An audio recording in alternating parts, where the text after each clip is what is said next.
ನಮಸ್ಕಾರ. ಪೊಳಲೀಸ್ ಕಿಚನ್ ವೀಕ್ಷಕರಿಗೆ ಪ್ರೀತಿಯ ಸ್ವಾಗತ. ಇವತ್ತಿನ ವಿಡಿಯೋದಲ್ಲಿ ಬಿಸಿಬೇಳೆಬಾತ್ ಪೌಡರನ್ನು ಸರಿಯಾದ ಅಳತೆಯಲ್ಲಿ ಯಾವ ರೀತಿಯಾಗಿ ಮನೆಯಲ್ಲೇ ತಯಾರಿಸ್ಬೋದು ಅಂತ ನೋಡೋಣ. ಈ ಪೌಡರನ್ನು ನೀವು ಒಂದ್ಸಲ ಮಾಡಿಟ್ರೆ ಬಿಸಿಬೇಳೆಬಾತ್ ಅಲ್ಲದೆ ಬೇರೆ ಅಡುಗೆಗಳಿಗೂ ಸಹ ಉಪಯೋಗಕ್ಕೆ ಬರುತ್ತೆ.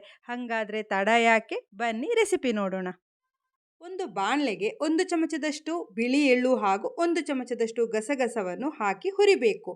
ಇಲ್ಲಿ ಎಳ್ಳು ಮತ್ತು ಗಸಗಸ ಚಟಪಟ ಅಂತ ಸಿಡಿಯೋದಕ್ಕೆ ಶುರುವಾದಾಗ ಗ್ಯಾಸ್ ಫ್ಲೇಮನ್ನು ಆರಿಸಿ ಒಂದು ಪ್ಲೇಟಿಗೆ ವರ್ಗಾಯಿಸಿ. ನಂತರ ಅದೇ ಬಾಣಲೆಗೆ 1 ಚಮಚದಷ್ಟು ಎಣ್ಣೆ ಹಾಕ್ತಾ ಇದ್ದೀನಿ. ಎಣ್ಣೆ ಇಲ್ಲಿ ಬೇಡ ಅಂದರೆ ಸ್ಕಿಪ್ ಮಾಡಿ ಡ್ರೈ ಫ್ರೈ ಆಗಿ ಹುರ್ಕೋಬೇಕು. ನಂತರ 2 ಚಮಚ ಕಡಲೆಬೇಳೆ, 2 ಚಮಚ ಉದ್ದಿನಬೇಳೆ, 4 ಚಮಚದಷ್ಟು ಕೊತ್ತಂಬರಿ ಬೀಜ, 1/4 ಚಮಚ ಮೆಂತ್ಯ, 1 ಚಮಚ ಜೀರಿಗೆ, 15 ಒಣಮೆಣಸು, 10 ಎಲೆ ಕರಿಬೇವು ಇವಿಷ್ಟನ್ನು ಹಾಕಿ ಮಧ್ಯಮ ಉರಿಯಲ್ಲಿಯೇ ಮಸಾಲವನ್ನು ಹುರಿಬೇಕು. ಹಾಕಿರುವ ಮಸಾಲೆಗಳು ಅರ್ಧ ಹುರ್ಕೊಂಡಾದಮೇಲೆ ಇನ್ನೂ ಕೆಲವು ಮಸಾಲೆಗಳನ್ನು ಇದಕ್ಕೆ ಸೇರಿಸಿ ಹುರಿಬೇಕು.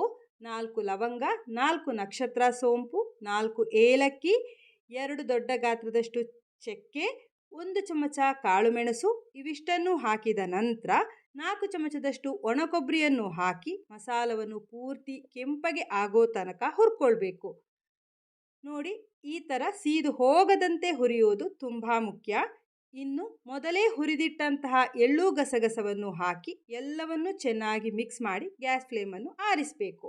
ಎಳ್ಳು ಮತ್ತು ಗಸಗಸ ಹಾಕಿದ ನಂತರ ಸುಮಾರು ಹೊತ್ತು ಹುರಿಬೇಕಾಗಿಲ್ಲ, ಎಲ್ಲವೂ ಒಂದು ಸಲ ಚೆನ್ನಾಗಿ ಮಿಕ್ಸ್ ಮಾಡಿಕೊಂಡ್ರೆ ಸಾಕು.